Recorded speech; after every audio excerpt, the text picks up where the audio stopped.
In this lecture, I am going to explain what are the different steps used for the analysis of continuous beam or portal frame by stiffness matrix method.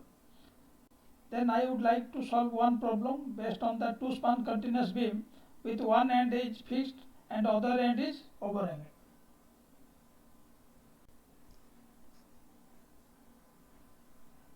Then coming to the what are the different steps used for the analysis of continuous beam by stiffness matrix method.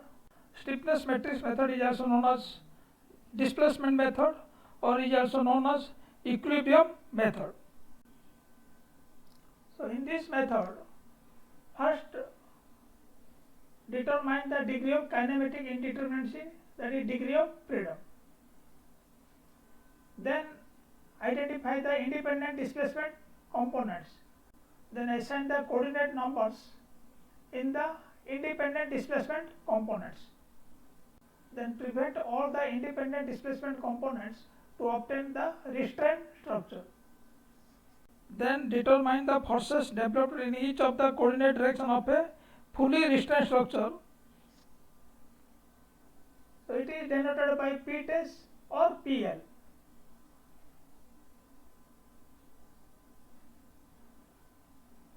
Then determine the stiffness matrix K by giving unit displacement to the restraint structure in each of the coordinate direction and find the forces developed in all the coordinates. After observing the final forces in various coordinate directions, compute the final forces. So the final forces that you can denote by P and P test, this is the force due to the external loading, and P delta, this is the force due to the unit displacement at the coordinates. So P is equal to P test plus P delta, then P is equal to P test plus K into delta, where K is the stiffness matrix and delta is the displacement. This is the column matrix. Then use the condition of equilibrium of forces to compute the displacement in the coordinate directions. Then determine the displacement delta in the coordinate direction is equal to K inverse P minus P test. This is the inverse of the stiffness matrix, and P is the final forces which is acting along the coordinate direction, and P test is the forces due to the external loading. Then after getting the displacement, then compute the internal member forces using the slope deflection method. These are the steps used for the determination of moment in the continuous beam by stiffness matrix method. Then coming to the problem, analyze the continuous beam shown in figure by stiffness matrix method. So this is one continuous beam, A, B, C, D, and A is fixed and C, D is overhanging, and the span length AB is 6 meter and span length BC is 4 meter and the overhanging portion CD is 2 meter. And the moment of inertia of AB is given 2I and moment of inertia BC is given I and CD is given I. And on the span AB there is presented 90 kilonewton eccentrical load at a distance 2 meter from the support A and 4 meter from the support B. And on the span BC there is having a uniform distributed load of intensity 80 kilonewton by meter throughout the length. On the overhanging portion CD and at and D there is present a concentrated load 60 kilonewton.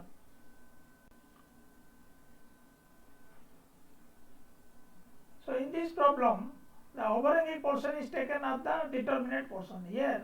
So this portion is taken as the determinate portion, and you have to find out what is the moment at the C, MCD, by considering this as a cantilever beam. MCD that you can find out by taking this is as a cantilever beam. The portion ABC that you have to consider as an indeterminate portion, and CD you have to consider as a determinate portion. The overhanging portion may be separated from the indeterminate structural analysis after accounting its effect on the rest of the beam. The moment at C may be determined by taking the cantilever beam for the portion CD. So the final moment at the end C is determined by taking, this is the cantilever portion, and the moment MCD is equal to minus 60 into 2. This is equal to minus 120 kilonewton meter. Then this is the beam considered for the analysis. So here this overhanging portion, so by using this moment, the moment at the end C, MCD is equal to minus 120 kilonewton meter. So at the joint C, the net moment is equal to 0. So MCB plus MCD is equal to 0. MCB is equal to 120 kilonewton meter. Because MCD is equal to minus 120 kilonewton meter, so MCB plus MCD is equal to 0. So MC is equal to plus 120 kilonewton meter. So this 120 kilonewton meter is considered in the analysis of the continuous beam by stiffness matrix method. The beam considered for the analysis is as shown in figure 2. Then the final moment MCB is equal to 120 kilonewton meter. This is, so in this case, the degree of freedom here 2. So one rotational displacement takes place at B and another rotational displacement takes place at C. These two displacements are the unknown displacement at B and C. Hence the coordinates selected at B and C are shown in figure 3. This is the coordinate selected at B and C, and this coordinate direction is 1 and 2. So this is the continuous beam with assigned coordinates. But here you see the final force vector is equal to P. So P is equal to P1, P2. But here you see at the coordinate 1 there is no external force acting. So here the P1 is equal to 0. But at coordinate 2, so the force is P2. But here the force which is acting 120 kilonewton meter. So P2 is equal to 120 kilonewton meter. So the final forces which is acting in the coordinate direction, this is equal to P is equal to P1, P2 is equal to 0 and 120, and this is the column matrix. Then you have to find out the forces developed in each of the coordinate directions of a fully restrained structure. So here you have to prevent all the independent displacement components to obtain restrained structure. So you have to make all the supports are fixed, and you have to find out what is the moment at the end of the beam. First you find out what is the fixed moments at the end of the span. So find out MFAB, MFBA, MFBC and MFCB. So MFAB is equal to minus W into AB square by L square. So here the W is given 90 kilonewton and A is equal to 2 meter and B is equal to 4 meter and L is equal to 6 meter. So MFAB is equal to minus 90 into 2 into 4 square by 6 square. This one. MFAB is equal to minus 90 into 2 into 4 square by 6 square is equal to minus 80 kilonewton meter. Similarly, find out MFBA. MFBA is equal to plus 90 into 2 square into 4 by 6 square. MFBA is equal to plus 90 into 2 square into 4 by 6 square is equal to plus 40 kilonewton meter. Then find out MFBC and MFCB. So MFBC is equal to minus W L square by 12. So here the W is given 80 kilonewton by meter and L is given 4 meter. So 80 into 4 square by 12. MFBC is equal to minus 80 into 4 square by 12. So this is equal to minus 106.67 kilonewton meter. Then find out MFCB. MFCB. So MFCB is equal to plus 80 into 4 square by 12. So this is equal to plus 106.67 kilonewton meter. Then after getting the fixed moment at the end of the span, then find out what are the forces developed in the coordinate direction due to the given loading. So find out what is the force. So what is the force acting here due to external load. and what is the force acting here due to external load. Here you take the force P1 dash and here you take the force P2 dash. So P1 dash is equal to MFBA plus MFBC and P2 dash is equal to MFCB. P1 dash is equal to MFBA plus MFBC. Here you got the MFBA value, this is plus 40 kilonewton meter, and MFBC value minus 106.67 kilonewton meter. Then put this value and find out what is the force which is acting in the coordinate direction 1 due to given loading. So P1 dash is equal to minus 66.67 kilonewton meter. Then find out P2 dash. P2 dash is equal to MFCB, but MFCB you got here plus 106.67 kilonewton meter.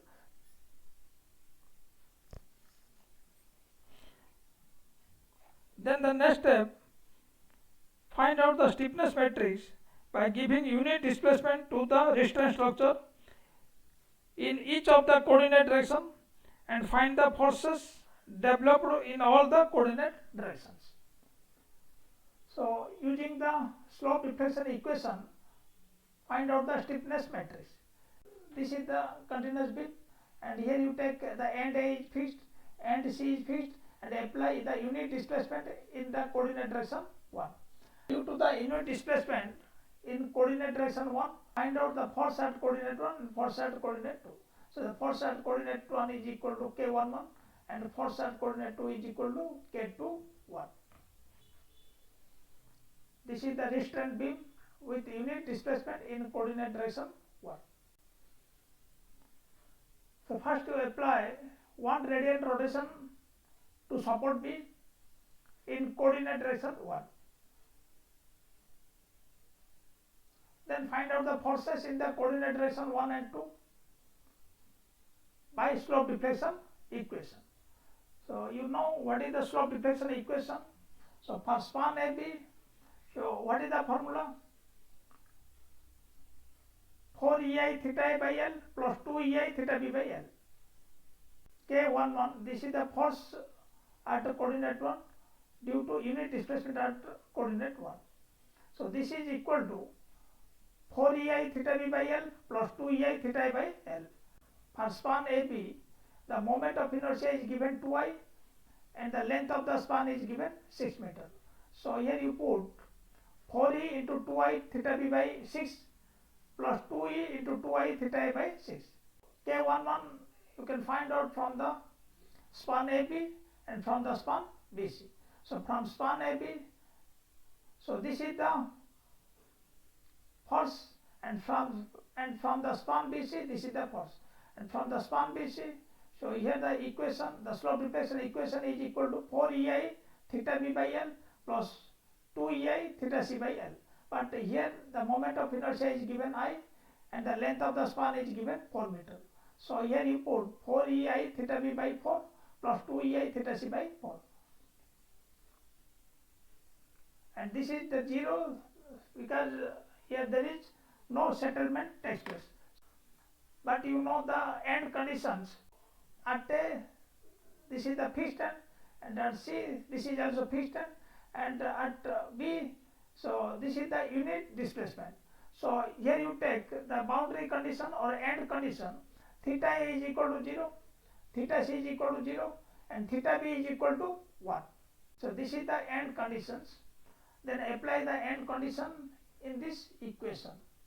So K11 is equal to 4EI theta B by 3 plus EI theta B. So this is equal to 7 EI theta B by 3. Here you know from the end condition theta B is equal to 1. So here you put this value. Then after putting the value, K11 is equal to 7 EI by 3. This is the force developed at coordinate 1 due to unit displacement at coordinate 1. Similarly, find out the force developed at coordinate 2 due to unit displacement at coordinate 1. Find out this one, K21. K21 is equal to 4EI theta C by 4 plus 2EI theta B by 4. K21 is equal to 4EI theta C by 4 plus 2EI theta B by 4 minus 0. So there is no settlement takes place. So take 0. Then after putting the value of theta b is equal to 1, K21 is equal to EI divided by 2. So this is the force developed at coordinate 2 due to unit displacement at coordinate 1. Then apply unit displacement in coordinate direction 2. Take all other supports are fixed and apply unit displacement in coordinate direction 2. So here support A is fixed, support B is fixed. Apply unit displacement at the support C. Theta C is equal to 1. So this is the restraint beam with unit displacement in coordinate direction 2. First apply 1 radiant rotation to support C in coordinate direction 2. Then find out the forces developed in the coordinate direction 1 and 2 by slope deflection equation. So first to find out K12. So K12 is equal to 4 EI theta B by 4 plus 2 EI theta C by 4. 4 EI theta B by 4 plus 2 EI theta C by 4 minus 0, because there is no settlement takes place. And here you know the boundary condition, the support A is fixed, so theta A is equal to 0, and support B is fixed, theta B is equal to 0, and support C, so here the displacement is unit displacement, so theta C is equal to 1. So the end condition theta A 0, theta B 0, and theta C is equal to 1. Put the value of this in the above equation. So K12 is equal to 2 EI divided by 4 is equal to EI by 2. So this is the force developed at coordinate 1 due to unit displacement at coordinate 2. K12, this is force developed at coordinate 1 due to unit displacement at coordinate 2 is equal to EI divided by 2. Then find out K22. So K22 is equal to 4 EI theta C by 4 plus 2 EI theta B by 4. 4 EI theta C by 4 plus 2 EI theta B by 4 minus 0. And then apply the end conditions here. So K22 is equal to 4 EI divided by 4 is equal to EI. So K22 is the force developed at the coordinate 2 due to unit displacement at the coordinate 2. So this is equal to EI. And you know the final forces which is acting in the coordinate direction 1 and 2. So P is equal to P1, P2, so 0 and 120. So this is the final forces which is acting in the coordinate direction. And you know the stiffness equation, P is equal to P dash plus K into delta. So this is the final forces, and this is the force due to the external load, and this is the stiffness matrix, and this is the displacement matrix. So here you have to find out the displacement delta 1 and delta 2. So this is the column matrix. Then simplify the expression, K delta is equal to P minus P dash. But you know the stiffness matrix, K is equal to K11, K12, K21 and K22. And here you got these values by applying the unit displacement in coordinate direction 1. So you got K11 and K21, and by applying the unit displacement in coordinate direction 2, you got K12 and K22. So that force stiffness coefficient becomes the stiffness matrix. So here you got K11 is equal to 7 EI by 3, and K12 is equal to 0.5 EI, and K21 is equal to 0.5 EI, and K22 is equal to EI.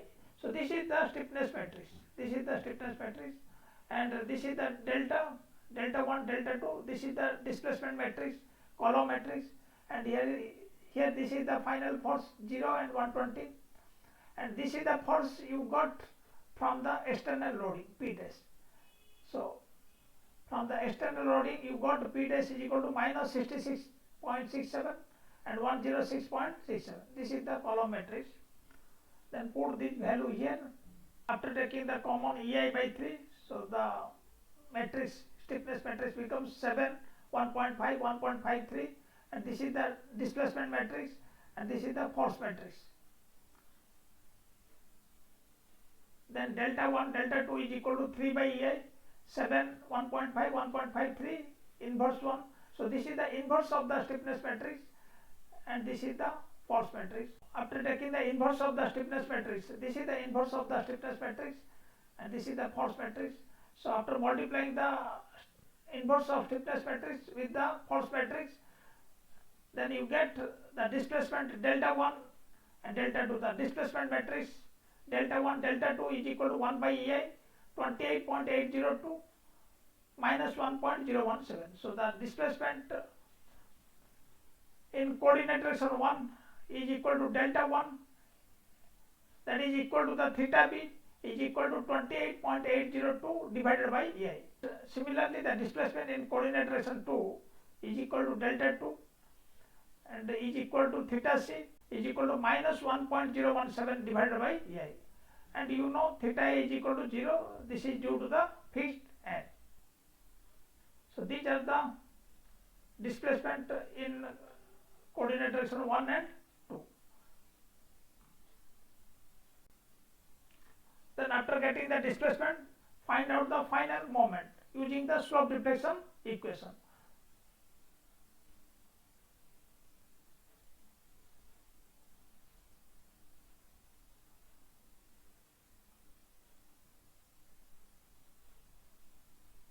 So you know the fixed end moments are the end, and you got the displacement theta b and theta c in two coordinate 1 and 2. Then find out what is the final moment at the end AB and at the end BA and at the end BC and at the end CB. At the end AB, MAB is equal to MFAB plus 4EI theta A by 6 plus 2EI theta B by 6. But here I is given 2I. So here you take MAB is equal to MFAB plus 4E into 2I theta A by 6 plus 2E into 2I theta B by 6. Similarly, find out MBA, MFBA plus 4EI theta B by L plus 2EI theta A by L.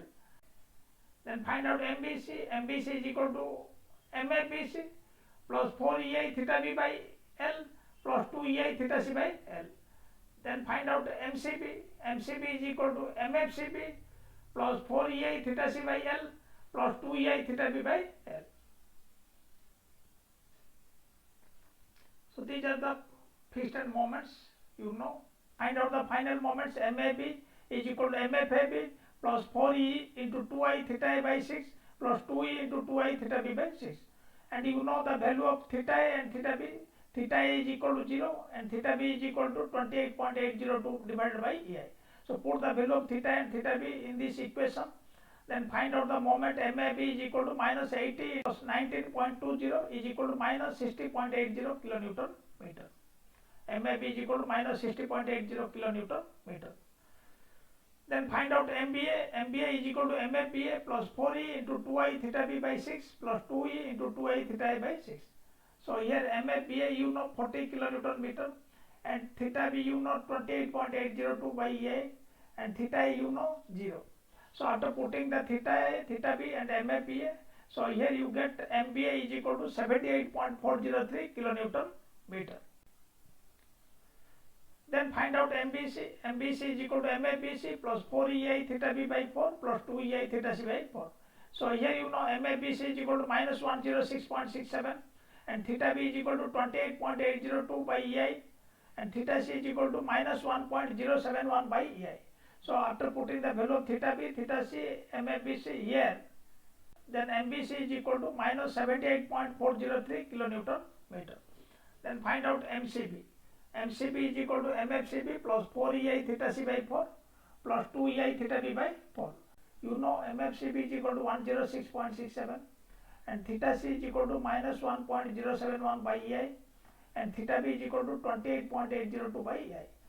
Put the value of theta B, theta C and MFCB in this equation and find out MCB is equal to 120 kilonewton meter. These are the summary of final moments.